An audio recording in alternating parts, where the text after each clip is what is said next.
There has not been a more polarizing second round pick in NBA history than Bronny James. As we know, Bronny James, the son of arguably the greatest basketball player of all time in LeBron James, and he has struggled a little bit in Summer League. He had a really good performance last night in Summer League, but for the most part, he has struggled. So we're not going to go over Bronny James' Summer League performances because at the end of the day, Summer League is not that big of a deal.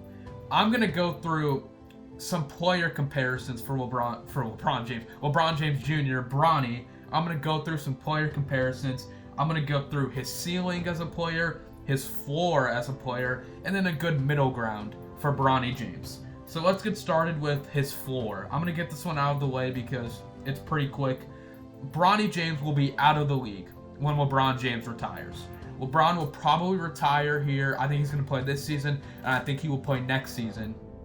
After that, I think he's going to retire, and I think that's when Bronny, if he doesn't perform well, that's when he's going to be out of the league. And I really hope this isn't the case. I think Bronny has some potential, as we're going to see with my middle ground and ceiling, but I think he has potential, but there is a scenario where he just isn't that good of a player at all, and the Lakers let him go after LeBron retires, and he either, pursues a different career or he plays overseas. So let's go with the middle ground now. This is where I think Bronny James will be as an NBA player. Davion Mitchell. Now, I really like this comparison.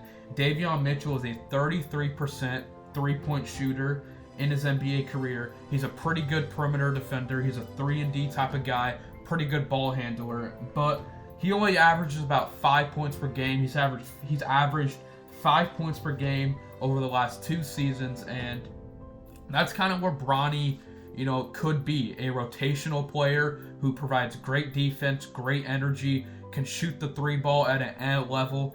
I think that's a really good comparison for Bronny.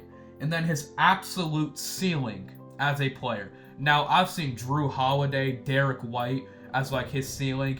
That is way, way, way too much. People don't realize that Jrue Holiday has been the third best player on a championship team he's been the third best player on a championship team on 2 different finals teams. So Bronny's not going to be Jrue Holiday. Derek White is elite. One of the best 3-and-D players in the NBA. Bronny's not going to be that. I think a really good ceiling for Bronny James is DeAnthony Melton. DeAnthony Melton was a second-round pick in 2018. He's been a starter in the league for Philly and Phoenix. Also played with Memphis. 37% career three-point shooter. Tenacious defender.